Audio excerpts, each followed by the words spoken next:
my last year of my undergraduate degree, I had a course in Canadian federalism at the University of Calgary, taught by a professor, a fellow named Peter Lougheed, and who I consider a mentor in many ways in my views on Canadian federalism and Alberta's role within Canada. So, do people within our region think that the current Liberal government is reflecting the needs and desires and aspirations of our region? If you look at the latest Abacus poll, it shows that the single biggest priority for Canadians today, 72%, the rising cost of living. The federal government is pursuing policies that's going to increase the cost of living. The Western countries have a demand, world demand today, 45 million barrels of oil a day. The same Western countries only supply 30 million barrels of oil per day. So we are dependent on 1/3 of our current oil demand from countries who are not necessarily friendly to us in an environment where alliances are changing and there is a rift being created between our countries. And so Alberta is a major oil producer, it's a major gas producer, and the essence of what the federal government is saying is that we want you to decrease your oil production, gas production, and we want you to decrease your agriculture production, and this relates to the requirement that you use less fertilizer. Well, that just seems to be wrong. I think people need to understand the basic thing. Some of the biggest drivers of price increases is shortages, which are going to get accentuated in the future, in my view, of food and energy. And Alberta is a major world producer of food and energy. And so actually one of the biggest things that we can do to help address this issue is be increasing our production. Hi, I'm Shannon Cruz. I'm a colleague of Myles McDougall. I've been asked to help out today and sit down and have a little chat. So Myles, can you tell me a little bit about your background, about yourself? Okay, well, I was born in Sudbury, Ontario. My father's a miner, my mother is a school teacher. My parents separated when I was quite young, so I grew up mostly with my mother. My father eventually moved from Sudbury to Calgary and started a construction business. And when my last year of high school, I moved out to Calgary to join him and finish high school. And so went to Grandin, long enough to play one season on the football team, and then I moved to Strathmore where I graduated from high school. Then went to University of Calgary after taking a bit of a break between school, and did a degree, a double major in economics and political science. Followed that by taking a job. I thought I was going to go to law school, but I got an offer to work as executive assistant to the provincial treasurer of Alberta. So then I went up to Edmonton and spent 4 years under the dome, as they say, working in the legislature and working with managing information flows between caucus and cabinet and departments and legislatures, budget process. Then after that, I went back to do my MBA at Ivy School in London, Ontario, and then eventually ended up in Argentina, where I became a economist and equity analyst, initially responsible for conglomerates. And at that time, Argentina was coming out of its period of dictatorship and was opening up its economy. So there's privatizations of the energy sector was going on and other sectors. So I got to participate in that and did that for a few years and eventually became the oil and gas analyst for Latin America. Did that for a while and then got moved to a different bank and moved to Brazil, where I continued my role as equity analyst for Latin America and became head of the economics and equity research department at the bank in Brazil. And did that for a few years. Lots of interesting projects, worked on a lot of major financings, and including the largest public offering in the history of Latin America for Petrobras. That led to me eventually moving to New York, where I became a equity analyst for U.S. oil and gas majors. Did that for a while, and then eventually transferred to London, where I took over as equity analyst for emerging market oil and gas, and then eventually to European oil majors. So a big long career analyzing both the specific finances and valuations for companies in the oil and gas sector, but also understanding global oil and gas markets and working with a global oil and gas team and the geopolitics of what's going on, including forecasting energy demands around the world and supply. Eventually I decided, my son was born, and we decided that we did not want him to be the son of a father who was flying around all over the place, and we wanted him to be raised in Canada, in Calgary. So we came back to Calgary, and I started a small technology company involved in the oil and gas sector. Ran that for several years. The company was involved in trying to increase the efficiencies on thermal oil and gas wells, including the oil sands. So we're looking at trying to reduce CO2 emissions in the oil sands projects. So ran that for a long time, and then sold it. And now I'm CFO of another technology company in the oil and gas sector. So yeah, I guess that's kind of where I come from. Great. Why should viewers watch this video? Well, I think I've been very concerned that about the nature of the public discussions of energy policy, economic policy, certainly within Alberta, in Canada generally, and even around the world. And I believe that we have an issue and a problem, and that the partisanship and echo chambers on a number of issues, including climate change and other things, is become such that reality of what's actually going on around the world is being lost in people trying to reinforce their narratives. And I think that we are in a situation where the province is sitting on a very great place, a great opportunity to be prosperous, and but we have some threats and some challenges. And a lot of the policies discussion is missing some of the perspectives of what's happening in generally in the world, in the oil and gas markets, and with climate change policies. And I think I have a background and an insight that may be relevant, and I would hope that people would listen and hear some of that stuff, so we can have hopefully a more intelligent and rational conversation about what is the right thing to do going forward. So are you suggesting that we're in for difficult times? Well, I think certainly there's some possibilities that we are, and we're seeing signs of that right now. We've just come past a very difficult period with COVID, and what that has generated in part is because of COVID and supply issues that caused, because of the expansionary monetary policy that governments have been following over a period of time, and government deficits, huge government deficits. We're now getting inflationary pressures that are affecting everybody's lives. The increases in carbon taxes is certainly part of that.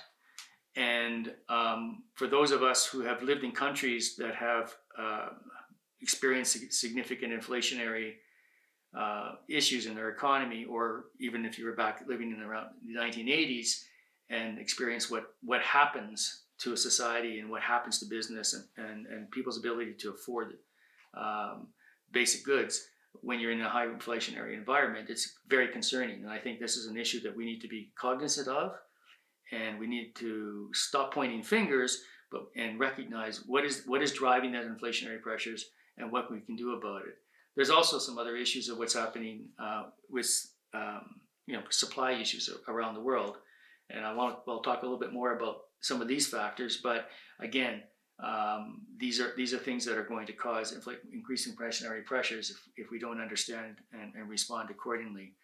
There are climate change within all this. There's a desire, I think, for most people that Canada play its role in trying to address the issues of climate change, and I certainly am somebody who's supportive that we do that. However, I do believe that many of the policies that are being discussed are not particularly useful or effective in addressing the issue that we're concerned about, and so climate change is an issue. It's an important issue.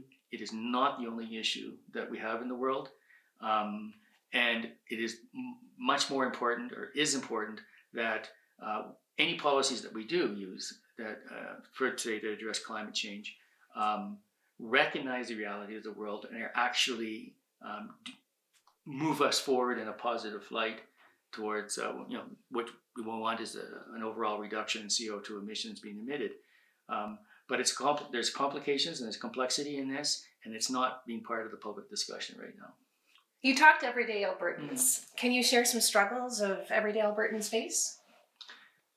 Well, I think it's becoming increasingly obvious. I mean, prices of all food and things are starting to go up. Certainly energy prices now, whether it's the gasoline, even though there's been some declines recently, gasoline prices have gone up, heating prices have gone up, electricity prices have gone up, food prices are going up. And what these all reflect are shortages in the system. It's just basic economics 101. If you have a certain demand for things and your supply is somehow being restricted from what it was or what it could be, there's going to be inflationary prices. Prices are going to go up, and this hits most of all people who have incomes that cannot move or reflect this increased price structure. So people with fixed incomes or lower incomes are going to be the hardest hit by this. Families are going to have to make choices to not do other things like piano lessons or hockey, programs, because they're going to have to spend more of their income on basic foodstuffs and heating their homes. And so this is a challenge, and we need to address it. What is the UCP going to do to solve the inflation problem? Well, there's only so much that we can do by ourselves. So much of the inflationary pressures, as I talked about, reflect large international geopolitical issues that we're facing. They reflect monetary and fiscal policy of the federal government.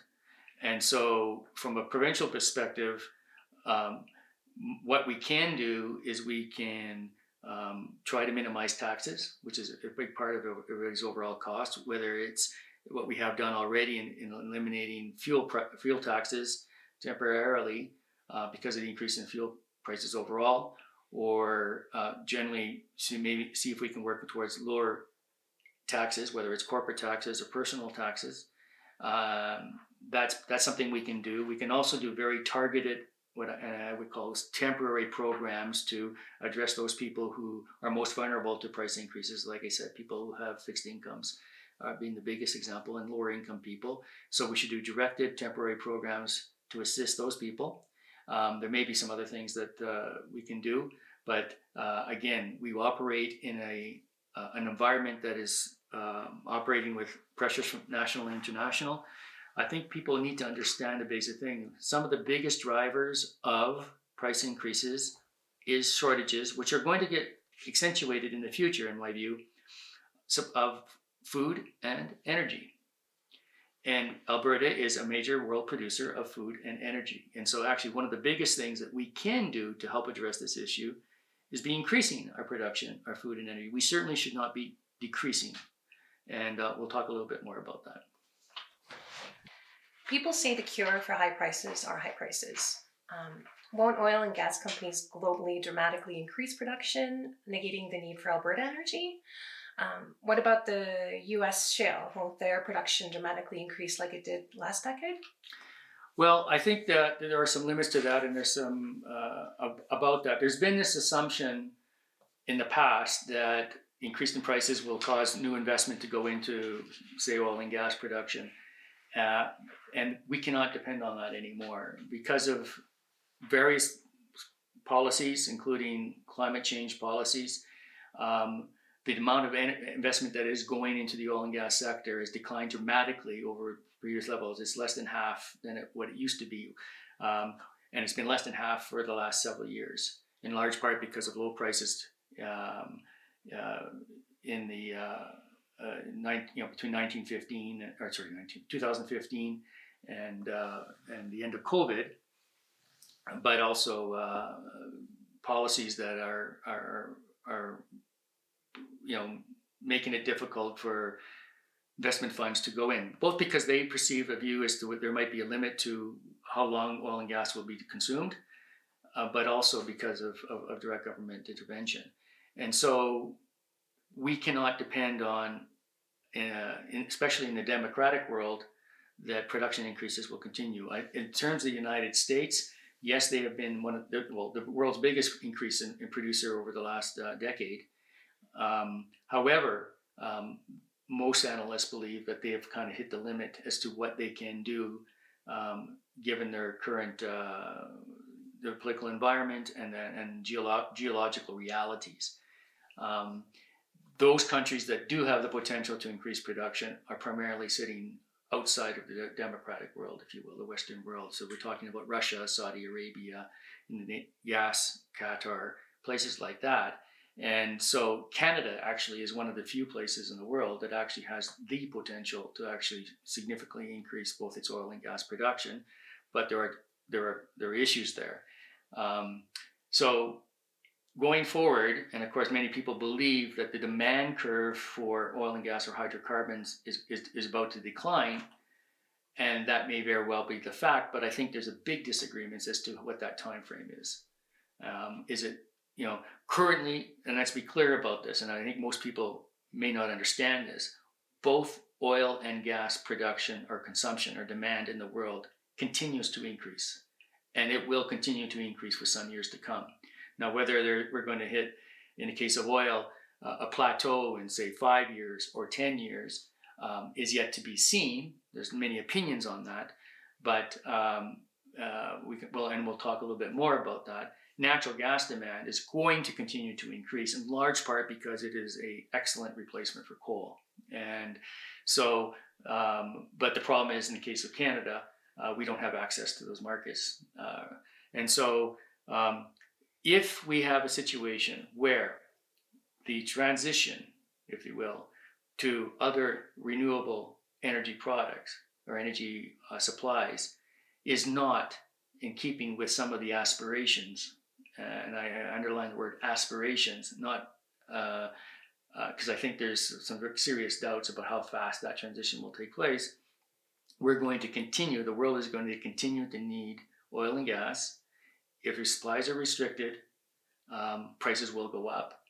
So what many people don't seem to realize outside of the industry is that since 2014, the amount of investment to maintain productive capacity in the oil and gas industry is $2 trillion short than what the levels it was previously.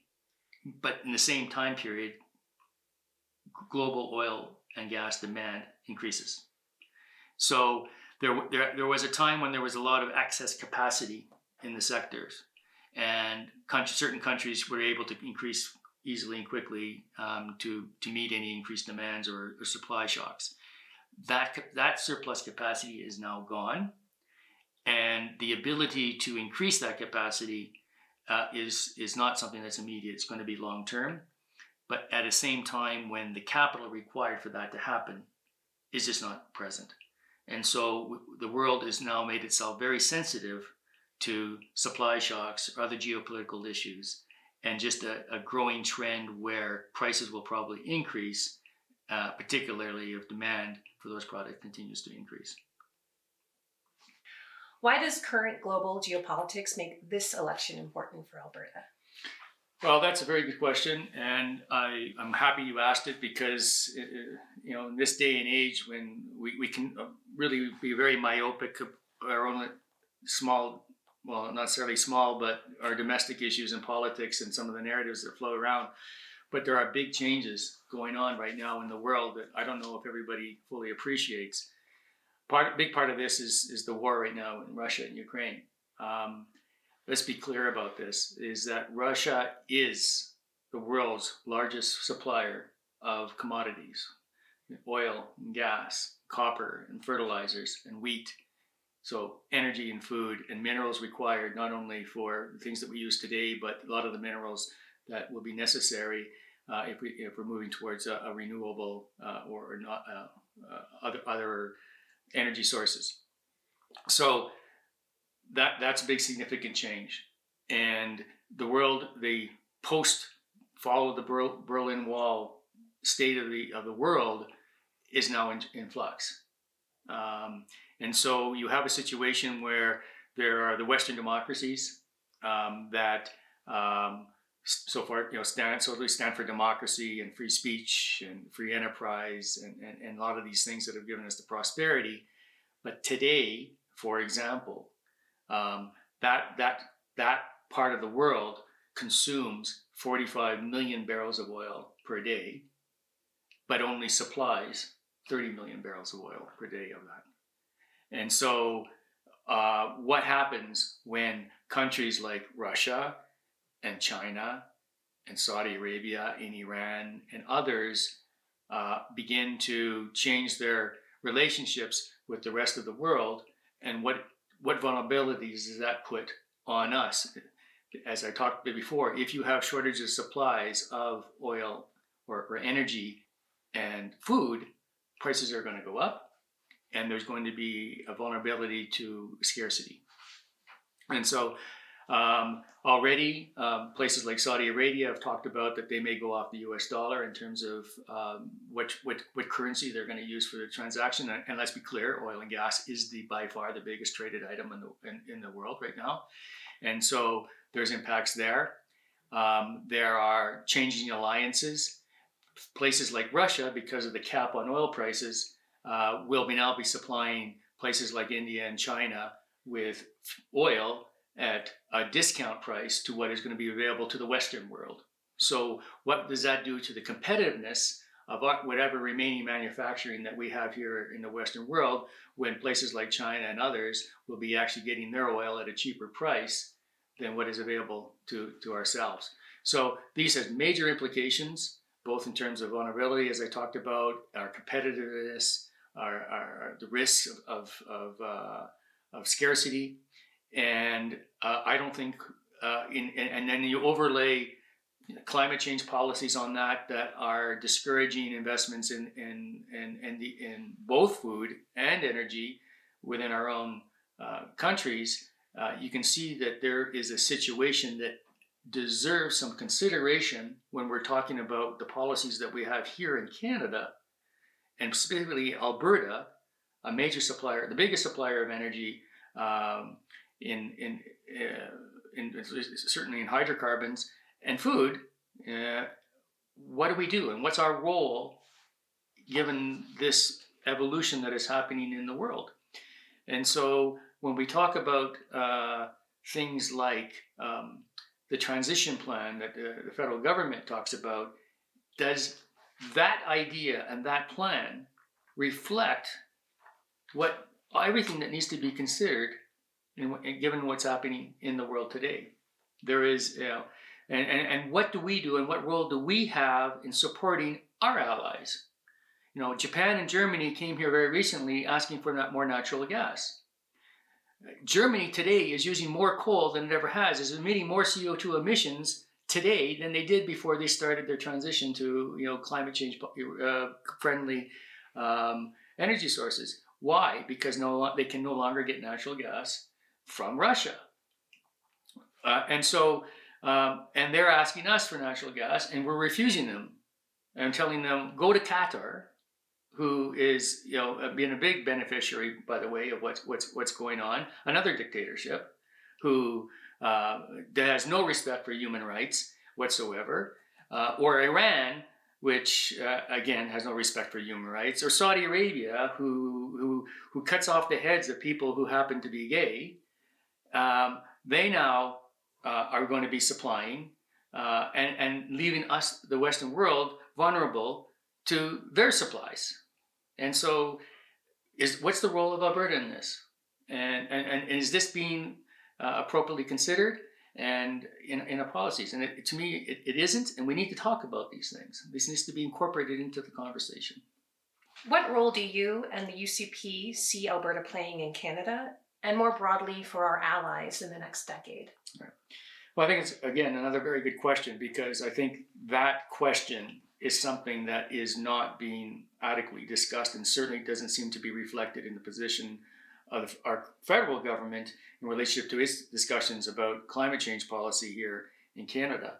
And so, again, let's be clear. The Western countries have a demand, world demand today, 45 million barrels of oil a day. The same Western countries only supply 30 million barrels of oil per day.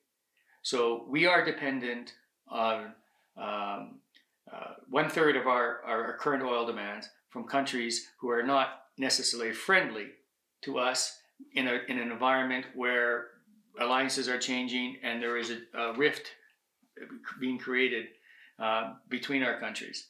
And so Alberta is a major oil producer. It's a major gas producer.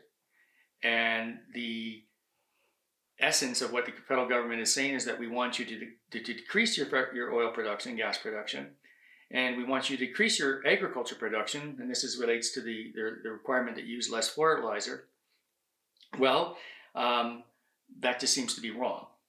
And so, obviously our provincial leader is fighting back against Ottawa on their particular narrative, not because they're not interested in having Alberta be more efficient and utilize and work towards reducing CO2 emissions, which takes time and many billions of dollars of investment, is that Alberta has an important role to play, an increasingly important role to play as a supplier of oil and gas and agriculture products. And so there's this mismatch between what is actually going on in the world and what we're discussing, or what's with the federal government. And I think this is key, and this needs to be discussed. Isn't the Trudeau Liberal position that the war with Russia is yet another reason why we need to accelerate our transition from fossil fuels? From my perspective, this price increase in fuel costs is a reminder of why climate action is so important, and why, as a country, we have to work even harder and move even faster towards a green economy. It's an insurance policy against higher energy prices. Well, that argument makes zero sense to me when you understand what is actually at stake and what is actually going on in the world. So let's think about this for a second. Let's put away our ideological differences and our views on that. And what are the facts? The facts are that, as I talked about, the 45 million barrels versus 30 million barrels, and the demand and supply mismatch. We're going to transition. We think that requires a 17 times increase in lithium and a bigger increase in rare metals, which is not being produced here currently in the Western world. 90% of the solar panels produced in this world today are produced in China. Even so, they dominate the products and basic minerals that are required to do this change to renewables. Their consumption of hydrocarbons is increasing dramatically, no much more than coal. And so, so this is the facts. And the biggest increase in CO2 emissions on the world over the last several years has been, 2 decades actually, has been China, for very good reasons. And it's going to continue to increase. And we are going to become dependent and increasingly vulnerable for our energy needs on China and Russia because they're the ones that hold the products and minerals. So we talk about mining, so all these minerals that were required to be able to make the batteries and the EV cars and things like that. Okay, so we have to increase things by 17 times, and that's never happened in history, by the way.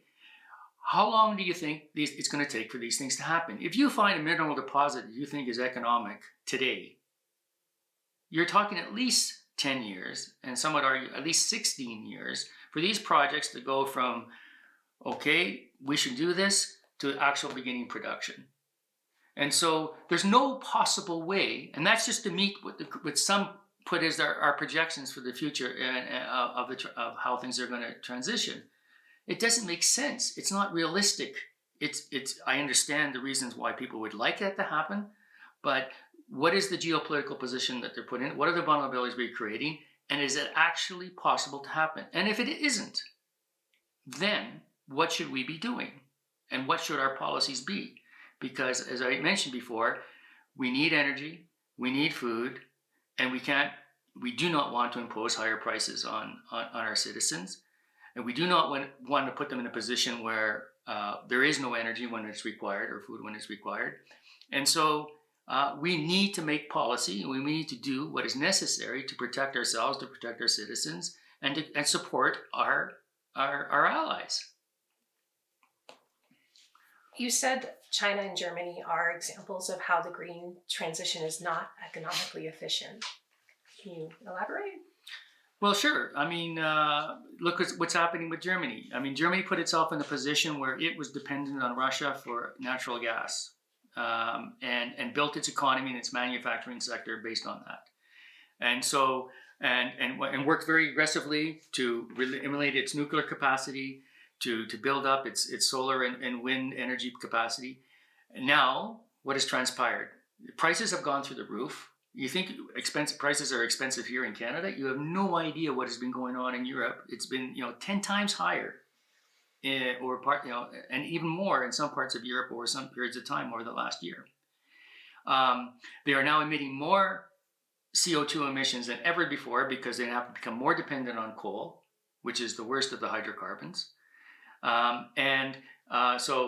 So whatever they wanted to achieve in terms of dealing with CO2 emissions hasn't worked. The opposite has happened.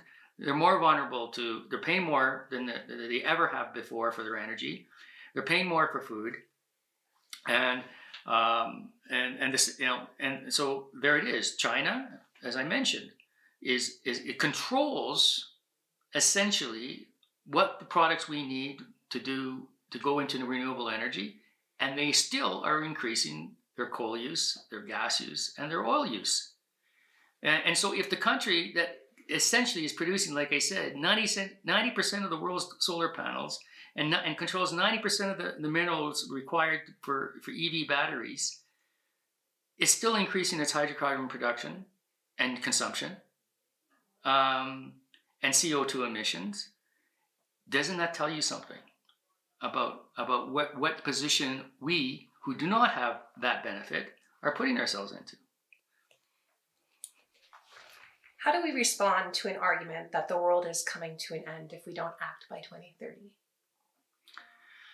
Okay, it's an interesting thing. I've been arguing with people and debating people these issues for many years on social media and otherwise. And oftentimes I get frustrated by the fact that we seem to be operating on different understandings of the facts. And I asked a question. I said, have you ever actually read an IPCC report? And I can tell you, after several hundreds of discussions, I have met in my life 2 other people who actually read an IPCC report. That is to say, their information and their viewpoint as to what the IPCC is actually saying and the scenarios that the IPCC outlines is totally different than what the public perception narrative is and what the media likes to present, because they, what sells? Fear sells, anger sells, what clicks sell. And so you come up and you pick the worst case scenario. We are not in an existential crisis. The IPCC does not believe that we are in an existential crisis. The IPCC believes that there are a number of scenarios. The most likely scenarios is that the temperatures will increase and that we should address it, and we need to address it. And I don't disagree with that. But we need to do so intelligently. There's many problems in the world, some of which I've already discussed. There's many others. And so the reality is that, yes, we should move towards reducing CO2 emissions. Technology is going to be the key. And it needs to be economic technology. There's been never in the history of mankind, as people evolved from one energy source to another energy source, when it was uneconomic to do so. And so trying to force something that doesn't make any sense is bound to failure. And I asked, what target that any of the climate change things that have been established over the years has ever been met by any country ever? The answer is zero. Why? Because the targets have been set relatively arbitrarily in terms of what is the actual capacity and the technology and the ability and the finances available to achieve it. And so we should be taking a realistic view as to what is potential, the timeframes that are available. Yes, we need to be working at reducing CO2 emissions, but we can't afford to live in a utopian world of fantasy that isn't going to come true. We need to be realistic. We need to understand the limitations. We need to understand the trillions of dollars that we're talking about investing to make this transition, and the timeframes have to be realistic. And so, that's what I'm arguing for. You mentioned that authoritarian regimes in developing nations will not join us for the climate goal. What makes you say that? Well, this is like what has happened in the past. And, the best predictor of the future, what people are going to do, is what they have done in the past. And so the biggest increase in CO2 emissions on the globe over the last 20 years has come from China. And as they've industrialized their economy and increased their standard of living, they are using more energy. And they are using much more energy that emits CO2. So much of this increase has come from increase in coal, oil, and gas. And so there's nothing to suggest that that's going to change anytime soon. And now India is wanting to follow a similar path, and you would expect, and you cannot blame them, that they're going to also be using a lot more energy and coal and oil and gas, and because they want to build their economies and they want to have a similar standard of living that we have. So that's what's happened. So let's be clear of what's transpired. There's been a transfer of the manufacturing from the Western world over the last 20, 25 years, from Europe and North America to China. And so the net CO2 global change is it continues to increase, because what we do here in North America is to a large extent, and any success we've had in North America has come from the fact that much of our manufacturing has moved to Asia, effectively. And so if you actually look at the only major energy consuming country that has actually reduced CO2 emissions in any material way is the United States. And what is that about? That is because primarily, more than anything, other than the transfer of industry away from the United States to Asia, is natural gas. The big increase in natural gas production in the United States resulted in the displacement of coal, because there was cheap, inexpensive natural gas available from their increases. And so what's the net result? Net reduction in CO2 emissions in the United States. So what are we going to see in China? Well, China and India and others are going to continue to want to industrialize to increase their standard of living. And currently, they can't get their natural gas from places like us because we don't have LNG facilities, and we're blocking our own natural gas production. So they're going to get some of it from Russia. That's going to take time because there isn't enough pipelines from Russia to places like India and China at this state of time, and it's going to take a long time for that. They're going to get it at a cheaper price than we are, potentially, or at least parts of where we are, because of the restrictions on Russia sales and the caps on the prices that Russia can sell to the Western industrialized allies. And so they will work, they will do their thing. They're building new coal-fired thermoelectric plants, that is China and India, every day. And that process will continue.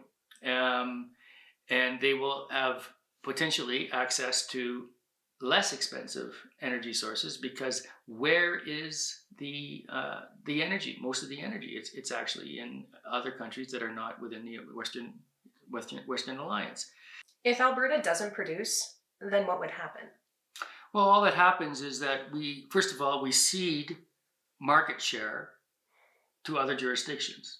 So demand will be what the demand is going to be, and the supply is going to meet whatever the demand is. So if Alberta is not making a bigger contribution to energy sources, for example, then just other countries will provide that. So all we're doing is we're ceding billions and billions of dollars of money and jobs that would flow to help finance our government services, our healthcare system, our education, taking care of our elderly as our population ages, investing in our quality of life and our education, and we're just ceding that market and all those resources to an Iran and a Saudi Arabia and a Russia and other countries. And for what purpose? There's no net benefit. And prices will increase because at the margin, if you have less supply available, prices will go up. That's how the market works. And this is, these are commodities, and they operate under a market-based adjustment process. So the same thing we can talk about food. If you're going to force farmers to produce less food because you're going to limit the amount of nitrogen they use, then there will be less food, and then there will be higher prices, and more inflation, and unfortunately for some people, those who are least able to pay are going to pay the most difficult price. How does your view on agricultural policy differ from the Trudeau Liberals? Well, and that's one of the things that I scratch my head, and you go, are the federal Liberals so egotistical that they believe that farmers do not know how to optimize their own crops? Do they think that they spend more money and put in more nitrogen than it would be necessary to give them the best amount of harvest for the money that they put in? Fertilizers, nitrogen costs money, and so it's already optimized. This is their business to come up and arbitrarily say, listen, we want you to cut your nitrogen by 30%. Well, the only result of that is going to be is a major reduction in the amount of food that is produced. And we've already seen what was happened in Sri Lanka with that type of policy. We went from a country Sri Lanka, that self-sufficient in food and exported, that went and transferred to this thing where they're not going to put nitrogen onto their crops, and now they're starving, and their economy has collapsed. I mean, we have evidence of what transpires when you impose these type of policies. So it doesn't make any sense. Many Albertans wonder if the confrontational stance the Premier takes with the Trudeau Liberals is necessary, particularly with the Sovereignty Act. Well, I think, first of all, I'm a proud Albertan. I'm also a very proud Canadian. And as a proud Canadian, I'm cognizant of what our Constitution, Canadian Constitution, and the founding of our country, that was reinforced in the 1982 Constitution Act, and what that Constitution does in terms of what is Canada is a federation. It was purposely created as a federation. Why was it created as a federation with strong provincial jurisdiction and authorities in a number of areas, from natural resource development, healthcare, education, policing, etc.? And that's because there was a recognition at the time that there was a strong majority population in central Canada, and the interests and the perspectives and the information and understanding in the regions could be very, very different from what that was in the central Canada. And so the regions, in order to convince them to be part of Canada, need to feel some protection, that there would not be a tyranny of the majority, if you will, and that they could have control of their lives and things that were most important. And the federal government would take care of things like defense and money and these other issues that were best dealt with by a central government. And so, there's a reason why 7 of the world's largest 8 geographic countries on this planet are all federations. It's to provide that regional protection and to ensure that government policies that come out and are reflective of the different needs and perspectives across the country. The only exception to, by the way, of the 8 is China, which of course has a very ideological perspective about a strong central government that controls everything in the regions. And so that's the structure of Canada. That to be Canadian is to understand that this is the way the country is created, and to respect the fact that the provinces have their jurisdictions and their authorities for a reason. So that is the way the country is created. And if anything, in my opinion, who is disrespecting the principles of what this country was based are the federal Liberals, who wish to impose their view as to what a solution would be on the provinces, and including in areas of provincial jurisdiction. And so I think it's and let us understand here that the interests across the country are different. We are agreed that we need to deal with climate change and we need to work on reducing CO2 emissions where possible. However, Ontario and Quebec, for example, is a province that has a high capacity for power generation from hydroelectric power, and in the case of Ontario, nuclear. And so, of course, their CO2 emissions for their electricity are going to be lower than Alberta, that currently depends on 90% of its electricity generation from natural gas. Over and above that, the industrial makeup of these regions of the country are different. So, to Ontario, they are very interested in, say, EV car manufacturing because they have an automobile manufacturing industry, and that's important to them. And we can respect that. Alberta produces many things, but its biggest single producer is production of hydrocarbons, oil and gas, and agriculture. Two activities that, by the nature of the process of how you make these things, generates more CO2 emissions per capita than, or per GDP produced, than what you would find in Ontario and Quebec. And so there has to be respect for that reality. And we also have to respect the fact that the single biggest contributor to Canadian federalism, that is to say the transfer of wealth throughout the country and how it's distributed, is Alberta's natural gas and oil industry. And I think most Albertans are comfortable with the fact that they are a net contributor to Canadian federal fiscal support. But don't kill our golden goose. And that's where the issue comes in. And so all we're asking for in Alberta is to look at what we do, look at what we're trying to do, and we are investing billions, literally, in trying to reduce our CO2 emissions in, say, on the oil sands and in the oil and gas industry. We are world class in any way you want to compare us, best of the planet in all other metrics in terms of how we produce and how we ethically reproduce our methane emissions and the natural gas. A lot of work has been done in that area, and it can continue to be done and will be done. But you cannot expect that we are going to get to the same CO2 emissions level as other provinces that have, or other countries that have different economic industrial makeups.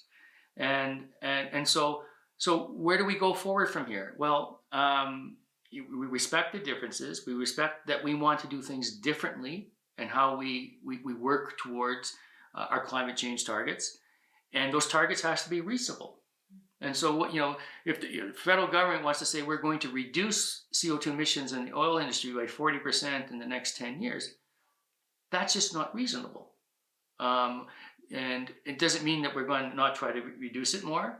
But the other thing we have to understand is that, what you're asking of the industry, the oil and gas in our country, in our province, is owned by the people of Alberta. Some parts in federal lands would be owned by federal government, some parts of First Nations that are underneath their lands. And so we are the owners of the resource. We have made negotiations and contracts with oil and gas companies to exploit those resources, and in exchange we get royalties and taxes and good paying jobs that pay taxes, and our corporations pay corporate income taxes that go to both the federal government and the provincial government. And we negotiated these arrangements with the industry based on a certain set of understandings as to what kind of environmental and safety procedures they would need to follow, what they're going to do to deal with abandonment of wells, and the fact that, okay, this is the taxes you're going to pay. These are the royalties you're going to pay. These are the taxes you're going to pay. And then they invest in our country. And now we're saying, okay, you need to take much of that money that you generate from this activity, and you're going to have to invest more into things like CO2 mitigation. Okay. But then you also threaten when they happen to make good money, like this last year, after several years of losing money, that you're going to take a windfall tax on them when they happen to have good money. And so what do you think people who invest in this industry and these companies are thinking? This is third world thinking. This is the reason why there are many developing countries around the world that have all the natural resources that we have, but do not have the standard of living, is because they alienate those who would invest and to help them develop their industry. And so we are very cognizant of this. We're very cognizant of the contribution we make to the rest of Canada, but we expect that the Canadian government be respectful of what we're trying to do and work with us as partners, not trying to impose ideological perspectives and views and targets that are unrealistic and do not reflect the reality where we live. And so is that to be un-Canadian, to stand up for our provincial rights and to push back? Less than 10% of the members of parliament in the prairie provinces are liberal. So do people within our region think that the current Liberal government is reflecting the needs and desires and aspirations of our region? If you look at the latest Abacus poll, it shows that the single biggest priority for Canadians today, 72%, the rising cost of living. The federal government is pursuing policies that's going to increase the cost of living. They're concerned about economic development and prosperity. Is policies that are being imposed, that with the federal Liberal government wishes to impose, consistent with prosperity? We're chasing away investment and creating an environment where the rest of Canada will not be able to compete because we're going to be paying more for energy and food. It's inconsistent. And no matter what your view and understanding is and what you think needs to be done on, say, climate change policy, you have to understand the big picture. And you have to understand the unintended consequences of the policies that you're pursuing. So we're pushing back, our leaders pushing back on this. I fully support it.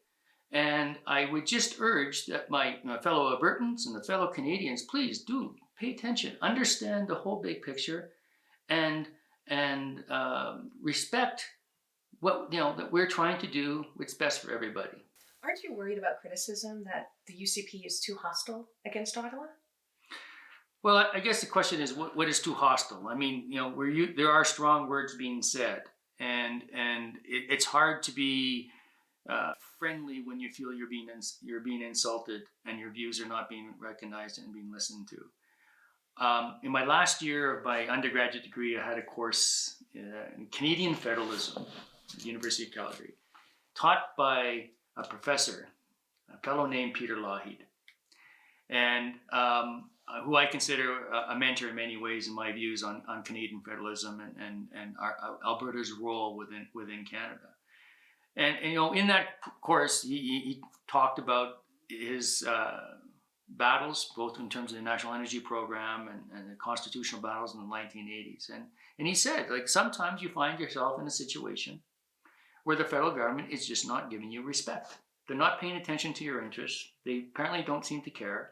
And they wish to impose their views onto your province in your areas of jurisdiction and things that are in opposition to the best interests of your citizens. So sometimes you have to be tough and you have to make life difficult. The intent of all this, is what he said, is to get people back at the negotiating table with mutual respect and an openness to understand each other's perspective and an understanding that what may come out of this, the agreement you're going to be reached, may not be what you initially thought. but because it did not incorporate all the perspectives and the import on this issue. And so that is what I see as happening, and I think it's totally justified.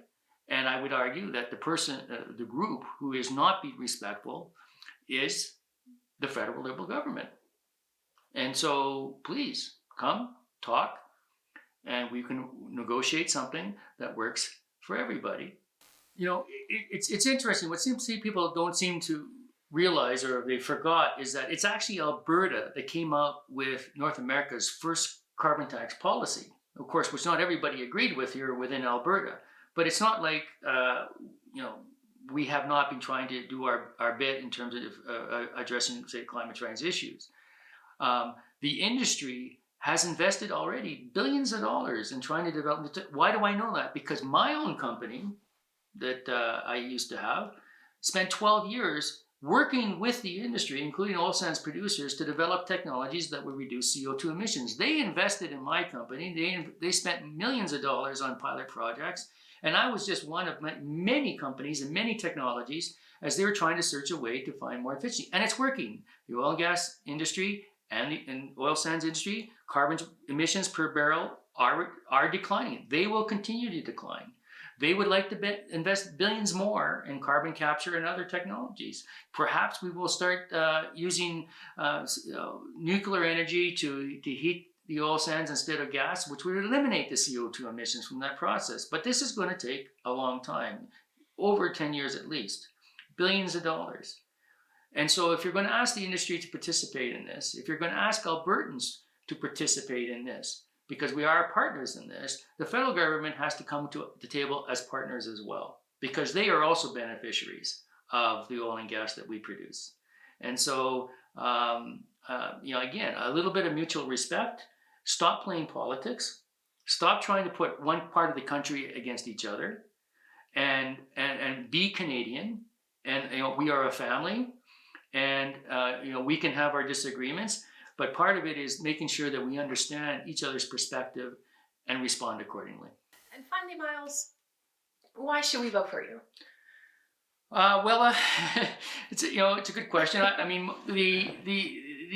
what I'm saying to people is the following. Listen, I've done some few things in my life. I've been involved in industries that are a hot topic right now.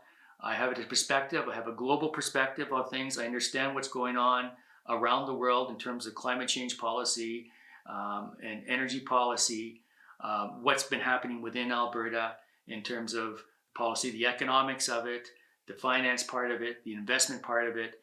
And I want to make sure that my son and future generations have the same opportunity to prosperity and freedom and peace that I enjoyed. And I see some things that are going on that are contrary to that.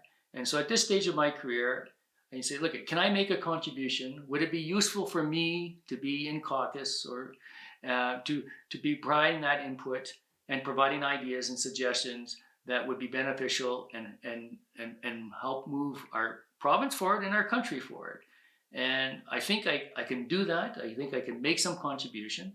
And I need people's support for that to happen. Those of you who have been listening to this conversation, and I do understand that it's been a little longer than the usual political message, but hopefully from this you'll come to appreciate at least my perspective on some of these issues and what I think we should be doing to move forward. I am optimistic about our province if we're allowed to do what I think is rational and logical and productive for the world. And so that's my message. And if you have any questions, please get a hold of me. And thank you for listening. It says a lot that you actually sat through this whole thing and paid attention.